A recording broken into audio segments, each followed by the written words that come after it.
یہاں سے 1 کلومیٹر دور ایک چھوٹا سا قصبہ کفر یاسف ہے، جہاں مشہور پیغمبر حضرت خضر علیہ السلام کا مزار ہے۔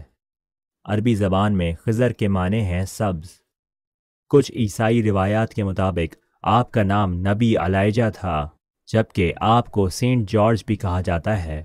عمومی روایت اور مسلمانوں کا عقیدہ بھی یہی ہے کہ حضرت خضر علیہ السلام کو حیات ابدی حاصل ہے، اور آپ علیہ السلام بھولے بھٹکے لوگوں کو راستہ دکھاتے ہیں۔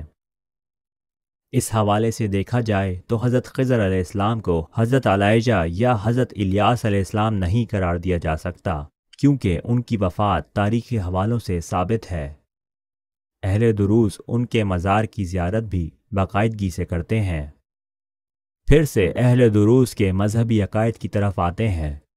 اگرچہ یہ لوگ تینوں ابراہیمی مذاہب پر ایمان رکھتے ہیں، لیکن ان کا کہنا یہ بھی ہے کہ بدعتوں اور علاقائی روایتوں کے ادغام سے یہودی، عیسائی اور مسلمان تینوں راہ حق سے بھٹک چکے ہیں۔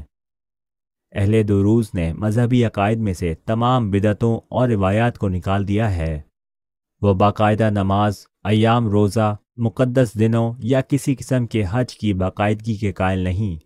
وہ بقول ان کے خدا کے ساتھ مسلسل روحانی رابطے میں رہتے ہیں۔ وہ حضرت آدم علیہ السلام کو پہلا انسان نہیں بلکہ خدا کو ماننے والا پہلا انسان سمجھتے ہیں۔ ان کے عقیدے کے مطابق لحم الخنزیر، سگریٹ نوشی اور شراب نوشی حرام ہے، اور یہ فرقہ اپنے مذہبی عقائد کی تبلیغ اور پھیلاؤ ممنوع سمجھتا ہے۔ ان کے خیال میں دو روز ہونے کا حق اب صرف حق پیدائش کے طور پر ہی حاصل ہو سکتا ہے۔ صرف انہی لوگوں کی اولاد دروز فرقے میں شامل ہوگی جنہوں نے حمزہ بن علی کی بیعت کی ہو۔